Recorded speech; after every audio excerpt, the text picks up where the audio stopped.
Hello दोस्तों, स्वागत है आप सभी का हमारे ऑनलाइन इंस्टीट्यूट निशांत ज्ञान के यूट्यूब चैनल पर। मैं नितिन उपाध्याय आपका स्वागत करता हूं। उम्मीद करूंगा कि आज आपको जो है आवाज़ क्लियर जा रही होगी और थोड़ा सा जो पीछे मेरा वाइट बोर्ड लगा है उसका भी व्यू आपको अच्छा जा रहा होगा। ठीक है, तो आज मैं चर्चा करने वाला हूं आपके सामने हिंदी का एक महत्वपूर्ण टॉपिक है अघोष सघोष अल्प प्राण और महाप्राण के बारे में। ठीक है, अघोष सघोष अल्प प्राण और महाप्राण के बारे में आज मैं चर्चा करने जा रहा हूँ। ठीक है, इससे जो है विभिन्न प्रतियोगी परीक्षाओं में अनेक प्रकार के क्वेश्चन जो है इससे पूछ लिए जाते हैं कि कौन सा शब्द अघोष है, कौन सा शब्द सघोष है, कौन सा शब्द अल्प प्राण है और कौन सा शब्द महाप्राण है। ठीक है, तो इसकी चर्चा ओवरऑल मैं आज की वीडियो में करने वाला हूँ। देखिए, अघोष सघोष अल्प प्राण महाप्राण का बहुत सारे वीडियो जो है यूट्यूब पर आज आपको उपलब्ध होंगे। ठीक है, लेकिन आज मैं कुछ अतिरिक्त मतलब कि कुछ अलग तरीके से आपको देने चाहूँगा जिससे आप अच्छे से आसानी पूर्वक देखिए। यूट्यूब पर भरमार किसकी है? यूट्यूब पर भरमार है कि आप कितना अच्छा ट्रिक, अगर कोई लिख दिया थंबनेल लगा दिया बढ़िया से कि आइए अच्छे से याद करिए ट्रिक की सहायता से अल्प प्राण और महाप्राण, तो वहाँ पर जो है उसके व्यूज धकाधक पागलों की तरह वहाँ पे जाते हैं। ठीक है, तो मैं उम्मीद करूँगा कि आप ट्रिक पर नहीं जाएंगे, आप पढ़ाई करेंगे और सेंसिबल तरीके से पढ़ाई करेंगे और मेहनत से पढ़ाई करेंगे। जो आप ट्रिक लगाते हैं ना, ट्रिक से कोई मतलब नहीं होता है। जब आपका कॉन्सेप्ट क्लियर होगा ना, तो आपको कोई दिक्कत नहीं होगी। तो चलिए शुरू करते हैं आज का सेशन अघोष सघोष। देखिए, अगर आप एक छोटी सी बात मैं और बता दूं, अगर आप चैनल पर नए हैं, देखिए मैं कुछ कर रहा हूं तो कुछ आप मेरा सपोर्ट करिए। ठीक है, आपके लिए मैं कुछ कर रहा हूं, तो अगर आप चैनल पर नए हैं चैनल को सब्सक्राइब कर लीजिएगा। मैं आपके लिए मेहनत करता हूं। देखिए, पहले मैं वीडियो शूट करता हूं, उसके बाद खुद मैं एडिटिंग करता हूं, खुद मैं वीडियो को अपलोड करता हूं। मेरे पास कोई टीम नहीं है, मैं आपके लिए स्वयं वन मैन आर्मी की तरह मेहनत करता हूं। ठीक है, तो आप मेरा सपोर्ट करिए, सपोर्ट करेंगे तो और अच्छे तरीके से आपका मैं सहयोग करता रहूँगा। ठीक, तो चलिए शुरू करते हैं आज का सेशन अघोष सघोष अल्प प्राण और महाप्राण के बारे में। तो सबसे पहले मैं बात करूं, हिंदी में वर्ण की संख्या कितनी होती है? हिंदी में वर्ण की संख्या मतलब हिंदी में स्वर कितने होते हैं, स्वर और व्यंजन। हिंदी में जो है स्वर जो होते हैं, स्वरों की संख्या होती है 11। कितनी होती है? 11 होती है। और वो होते कौन कौन है? अ, आ, इ, ई, उ, ऊ, ठीक है, उ, री, ए, ऐ, ओ, औ। यही 11 जो है, यही 11 जो है स्वर होते हैं हिंदी में। जो अंक और अह है, ये अयोग वाह की श्रेणी में आते हैं। ठीक है, अयोग वाह की श्रेणी में आते हैं। यही 11 स्वर होते हैं। अब मैं बात करूं अगर आपके सामने व्यंजन की, देखिए व्यंजन जो है मुख्यतः 4 प्रकार के होते हैं। मैं यहाँ पर स्वर और व्यंजन की बात तो नहीं कर रहा हूँ, लेकिन मैं इसके बारे में बता रहा हूँ स्वर और व्यंजन। देखिए, अघोष सघोष को पढ़ने के लिए आपको स्वर व्यंजन जानना पड़ेगा, इसी में तो छांटना है हमें अघोष सघोष क्या है। तो अगर मैं व्यंजन की बात करूँ तो व्यंजन जो है 4 प्रकार के होते हैं। स्पर्श व्यंजन, स्पर्श व्यंजन, स्पर्श व्यंजन के बाद होता है अंतस्थ व्यंजन, अंतस्थ व्यंजन के बाद होते हैं संयुक्त व्यंजन, संयुक्त व्यंजन के बाद होते हैं ऊष्म व्यंजन। यही 4 प्रकार के व्यंजन होते हैं। मैं सबसे पहले जो वर्ग होता है क च ट त प, उसकी मैं बात कर लेता हूँ व्यंजनों में। एक होता है क वर्ग, एक होता है क वर्ग, ठीक है, एक होता है क वर्ग, एक होता है च वर्ग, एक होता है च वर्ग, एक होता है ट वर्ग, एक होता है ता वर्ग, एक होता है प वर्ग। ठीक है, तो 5 का वर्ग में कितने अक्षर आएंगे? इसी के 5 स्वर, 5 वर्ड जो है क वर्ग में आएंगे। सबके 5-5 वर्ड जो है आएंगे। क वर्ग में कौन कौन से शब्द आएंगे? क, ख, ग, घ और ng। ठीक है, ये आएंगे। और च वर्ग में च, छ, ज, झ और य, ये आएंगे। और ट वर्ग में ट, ठ, ड, ढ, ड़। ठीक है, और ता वर्ग में कौन कौन से आएंगे?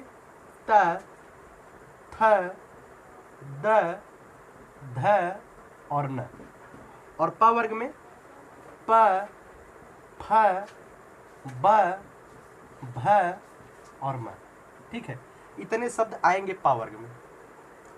देखिए क वर्ग, इसका जो पहला शब्द होगा क, उससे बना है वर्ग का निर्माण हुआ है क वर्ग। इससे च पहला शब्द है च वर्ग बना है, इससे ट वर्ग बना है, पहले पहले शब्द से वर्ग बना दिया गया है, ठीक है। तो अगर मैं बात करूं इसे कहते क्या है, इन 2500 शब्दों को कहते हैं, क्या कहते हैं, इन 2500 शब्दों को कहते हैं स्पर्श व्यंजन, ठीक है। इन 2500 शब्दों को क्या कहते हैं, स्पर्श व्यंजन। अब इन्हें स्पर्श व्यंजन क्यों कहते हैं, मैं आपको बता दूं इन्हें स्पर्श व्यंजन क्यों कहते हैं। जब हमारी स्वर तंत्रियां, जब हम बोलते हैं, ठीक है, जब हम बोलते हैं इन वर्णों के उच्चारण करते समय हमारे मुख के अंदर कोई न कोई भाग स्पर्श होता है, ठीक है। जैसे का को बोलेंगे तो का का मतलब का उच्चारण स्थान क्या है, कंठ से निकल रहा है।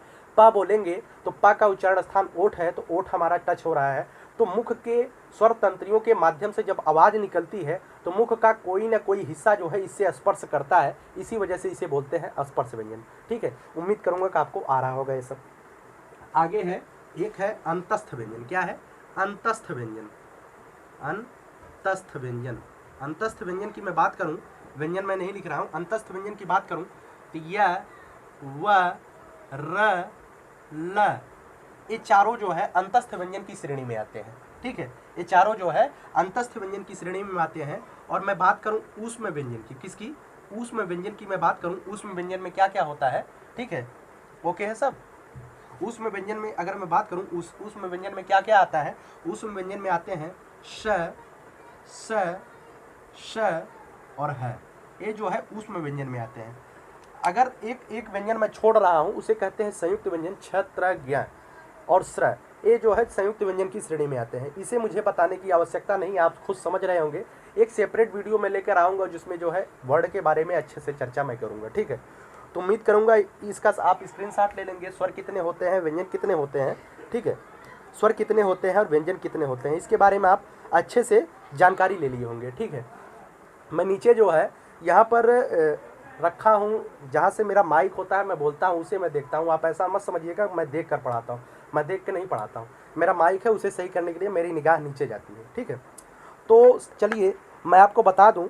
अब सबसे पहले मैं बात करूँ अघोष की। इतना हो गया सब। अब मैं बात करता हूँ मेन मुद्दे की, जिसके लिए मैं ये वीडियो बना रहा हूँ, ठीक है। अब मैं बात करूँ अगर अघोष की, किसकी, अघोष की, जिसके लिए मैं वीडियो बना रहा हूँ, अघोष, सघोष, अल्पप्राण और महाप्राण की। इतना तो आपका भूमिका बनाने के लिए मैं इतना बताया हूँ। अब जिसके लिए मैं वीडियो बनाया हूँ उसके बारे में चर्चा करता हूँ। सबसे पहले मैं चर्चा करता हूँ अघोष का। अघोष क्या होता है, अघोष शब्द जो है अधन घोष से बना हुआ है, अधन घोष से बना हुआ है। घोष मतलब क्या होता है, आवाज होता है। घोष मतलब क्या होता है, गर्जना होता है, ठीक है। घोष का मतलब आवाज होता है, गर्जना होता है, नाद होता है, ठीक है। तो जिन शब्दों, जिन वर्णों के उच्चारण में, जिन वर्णों के उच्चारण करने पर हमारी स्वरतंत्रियां में नाद उत्पन्न नहीं होता है, मतलब नहीं होता है, वो कहलाते हैं अघोष, ठीक है। जिनके उच्चारण में हमारी स्वरतंत्रियों में नाद, आवाज उत्पन्न नहीं होता है ज़्यादा, उन्हें कहते हैं अघोष, ठीक है। तो अघोष के बारे में बताऊं तो अघोष कौन कौन होते हैं, कौन कौन होते हैं अघोष। अघोष की मैं चर्चा करूं तो अघोष कौन कौन होते हैं, ठीक है। हर वर्ग का, ये जो वर्ग है, पहले मैं नंबरिंग डाल देता हूं, 1 2 3 4 5। तो हर वर्ग का पहला अक्षर, हर वर्ग का पहला वर्ण और दूसरा वर्ण, हर वर्ग का पहला वर्ण और दूसरा वर्ण, पहला वर्ण और दूसरा वर्ण, हर वर्ण का पहला वर्ण और दूसरा वर्ण, ठीक है। हर वर्ग का पहला वर्ण और दूसरा वर्ण, मतलब क, च, ट, त, प और यहाँ पर ख, छ, ठ, थ, फ, ये जो 10 अक्षर हैं, ठीक है, ये जो 10 अक्षर हैं। और अंतस्थ व्यंजन की मैं बात करूं, अंतस्थ व्यंजन, ऊष्म व्यंजन की मैं बात करूं, ऊष्म व्यंजन में कौन कौन सा, ऊष्म व्यंजन में श, ऊष्म व्यंजन में इसे कहते हैं तालव्य स, इसे कहते हैं मूर्धन्य स और इसे कहते हैं दंती स। इसके उच्चारण स्थान से इसकी स्थापना की गई है। इसे क्या क्या बोलते हैं, ठीक है, इसे क्या क्या बोलते हैं, ठीक है। तो अघोष में कितने लोग आते हैं, तो भैया आप समझ गए होंगे। हर वर्ण का जो 2500 वर्ण मैंने बताया है, हर वर्ण का पहला और दूसरा अक्षर, हर वर्ण का पहला और दूसरा अक्षर और स, ये तीनों अक्षर जो है अघोष में आएंगे। अब देखिए अघोष को समझने के लिए आप जैसे क बोलेंगे, जैसे बोलेंगे क, उसके बाद बोलेंगे ख, क और ख बोलने में जो है हमारी स्वर तंत्रियों में उतना नाद नहीं उत्पन्न हो रहा है, उतनी गर्जना नहीं उत्पन्न हो रही है। जब हम बोलेंगे ग, जब हम बोलेंगे घ, तो आप बोल कर देखिए तो आपको लगेगा कि स्वर तंत्रियों में ज़्यादा नाद उत्पन्न हो रहा है, ठीक है। तो सघोष की श्रेणी में आ जाएंगे, ठीक। तो अघोष में कौन कौन से आते हैं? पहला, हर वर्ग का पहला अक्षर, दूसरा अक्षर और तालव्य स, मूर्धन्य स और दंती स, ये आते हैं अघोष की श्रेणी में। अब मैं बात करता हूँ सघोष कौन होते हैं, अब मैं बात करता हूँ सघोष कौन होते हैं, ठीक है। अब अगर आप अघोष समझ गए हैं तो बाकी जितने बचे हुए होंगे तो सघोष ही होंगे, ठीक है। बाकी जितने बचे हुए होंगे वो सघोष ही होंगे। अब मैं थोड़ा सा चर्चा करूं सघोष की परिभाषा में। सघोष की परिभाषा उम्मीद करूंगा आप लिखेंगे सघोष होता क्या है। जिन वर्णों के उच्चारण करने के लिए, जिन वर्णों के उच्चारण करने पर हमारी स्वरतंत्रियों में नाद अधिक उत्पन्न होता है, गर्जना अधिक उत्पन्न होती है, आवाज़ ज़्यादा उत्पन्न होता है, वो कहलाते हैं सघोष, ठीक है। तो सघोष मतलब सधन घोष, जिसमें घोष के साथ आवाज निकले, ठीक है, वही सघोष है। जिसमें आवाज ज्यादा उत्पन्न हो वही होते हैं सघोष, ठीक है। तो सघोष की मैं बात करूं, जैसे अघोष हो गया पहला अक्षर और दूसरा अक्षर, ये हो गया अघोष। अब जो तीसरा, हर वर्ग का तीसरा और चौथा और पांचवा शब्द बचे हुए हैं, ये होंगे सघोष की श्रेणी में आएंगे। तीसरा, चौथा और पांचवा, तीसरा, चौथा और पांचवा, और बकिया जो ये अंतस्थ व्यंजन बचे हुए हैं, य, र, ल, य, र, ल, व, ठीक है। और यहाँ पर एक अक्षर बचा हुआ है, क्या बचा हुआ है? उसमें व्यंजन का एक अक्षर बचा हुआ है, ठीक है। ये होते हैं सघोष की श्रेणी में। और एक इम्पॉर्टेंट बात यह है कि अघोष और सघोष हम व्यंजन में जान लेते हैं, लेकिन स्वर की चर्चा मैं नहीं करता हूँ। कुछ लोग भूल जाते हैं बीच बीच में स्वर की चर्चा करना। भैया स्वर किसकी श्रेणी में आते हैं? जो स्वर गिरोह लिखे गए हैं ये किसकी श्रेणी में आते हैं? तो मैं आपको बता दूं, ये जो स्वर होते हैं ना, ये स्वर जो है सघोष की श्रेणी में आते हैं। किसकी श्रेणी में आते हैं? सघोष की श्रेणी में आते हैं। अब एक बार पुनः मैं जो है अघोष और सघोष की चर्चा कर दे रहा हूँ। अघोष किसे कहते हैं? जिन वर्णों का उच्चारण करने पर आपको गर्जना कम हो वो अघोष कहलाएंगे, और जिन वर्णों के उच्चारण करने पर गर्जना ज़्यादा हो वो सघोष कहलाएंगे, ठीक है। तो अघोष में कौन कौन होते हैं? हर वर्ग का पहला और दूसरा अक्षर और तीनों स आप ध्यान रखिएगा, तीनों स और हर वर्ण का पहला और दूसरा अक्षर होंगे अघोष। और सघोष किसे कहेंगे? और सघोष कहेंगे हर वर्ग का तीसरा, चौथा और पांचवा, और य, र, ल, व, ह और संपूर्ण स्वर। और संपूर्ण स्वर किसकी श्रेणी में आएंगे? तो संपूर्ण स्वर आएंगे जो है, संपूर्ण स्वर किसकी श्रेणी में आएंगे? तो संपूर्ण स्वर जो है सघोष की श्रेणी में आएंगे। उम्मीद करूंगा कि आपको समझ में आया होगा। अब देखिए, कुछ लोग कहते हैं भैया मुझे ट्रिक चाहिए। क्या चाहिए? मुझे ट्रिक चाहिए।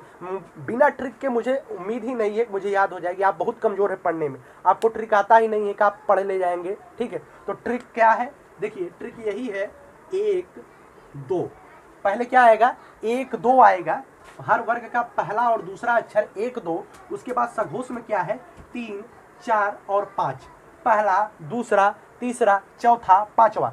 पहला दूसरा अघोष में है, तीसरा चौथा पांचवा सघोष में है। पहला दूसरा अघोष में है, तीसरा चौथा पांचवा सघोष में है। अगर अघोष की मैं बात करूं, अघोष में कौन कौन सा है? तो तीनों स मतलब तालव्य स, मूर्धन्य स और दंती स, ये तीनों आते हैं अघोष में। अगर बात करूं सघोष में क्या है, ट्रिक वाली बात मैं बता रहा हूँ। सघोष में क्या है? य, र, ल, व आप जान ही रहे हैं, य, व, र, ल, ये जो है सघोष में आएंगे। संपूर्ण अंतस्थ व्यंजन जितने होते हैं सब आते हैं सघोष में। अब बचा हुआ है जो है उसमें व्यंजन का है, ये सघोष में आएगा। और संपूर्ण स्वर, ये ध्यान रखिएगा, संपूर्ण स्वर क्या होते हैं? सघोष होते हैं, ठीक है। पहला, दूसरा, तीसरा, चौथा, पांचवा। उम्मीद है कि आपको समझ में आया होगा, ठीक है। तो अघोष और सघोष के बारे में मैंने बहुत अच्छी तरीके से, जितना मेरे अंदर पावर था आपको समझाने के लिए, जितना मैं समर्थवान था आपको समझाने की कोशिश किया हूँ। अगर आपको पसंद आया हो तो वीडियो को एक बार बीच में ही लाइक कर दीजिएगा, ठीक है। 2 बार मत लाइक करिएगा, एक ही बार लाइक करने पर लाइक होता है, ठीक। अब आगे चर्चा करता हूँ अल्प प्राण और महाप्राण की, ठीक है। अघोष सघोष आपको समझ में आया होगा। अब आगे इसी वीडियो में चर्चा करने वाला हूँ अल्प प्राण और महाप्राण की, ठीक है। अल्प प्राण और महाप्राण की चर्चा करता हूँ, ठीक। अल्प प्राण और महाप्राण की चर्चा इसी वीडियो में मैं आपके सामने करूँगा, ठीक है। देखिए अल्प प्राण और महाप्राण के शब्द से ही स्पष्ट है, अल्प प्राण और महाप्राण के शब्द से ही स्पष्ट है। अल्प माने थोड़ा, महा माने ज़्यादा, महान मतलब ज़्यादा। अल्प प्राण होता क्या है? जिनका उच्चारण करने में हमारी जो प्राण वायु होती है, जो हमारी वायु होती है अंदर की, वो कम मात्रा में निकले, वो कम मात्रा में निकले। प्राण मतलब प्राणवायु, जो हमारी जिन शब्दों के, जिन वर्णों के उच्चारण करने पर हमारे प्राण वायु, हमारे अंदर की वायु कम मात्रा में निकले, वो होती है अल्प प्राण।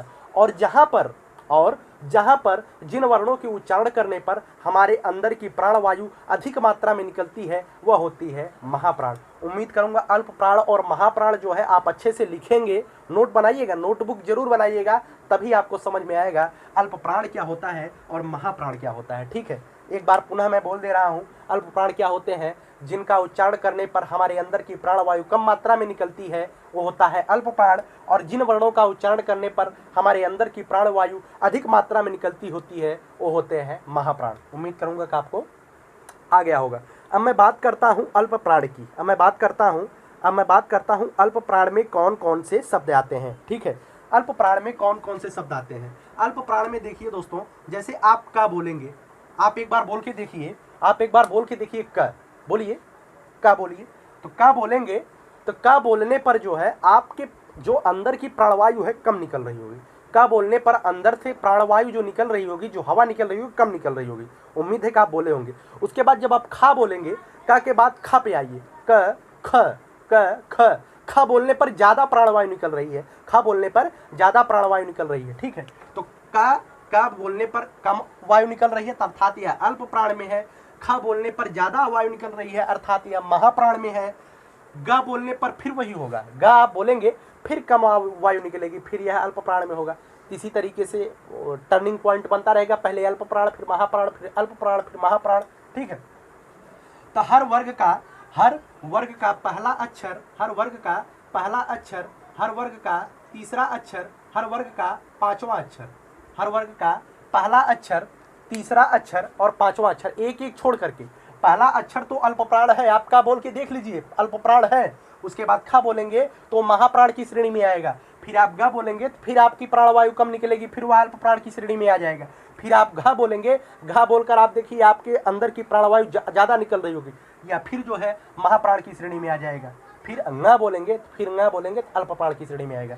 तो हर वर्ग का पहला अक्षर, तीसरा अक्षर और पांचवा अक्षर क्या होते हैं? अल्प प्राण की श्रेणी में आते हैं। ठीक है, हर वर्ग का पहला अक्षर, तीसरा अक्षर और पांचवा अक्षर जो है अल्प प्राण की श्रेणी में आते हैं। ठीक है, और ये जो अंतस्थ व्यंजन है, ये जो अंतस्थ व्यंजन है, य व र ल, ये जो है अल्प प्राण की श्रेणी में आते हैं। किसकी श्रेणी में आते हैं? अल्प प्राण की।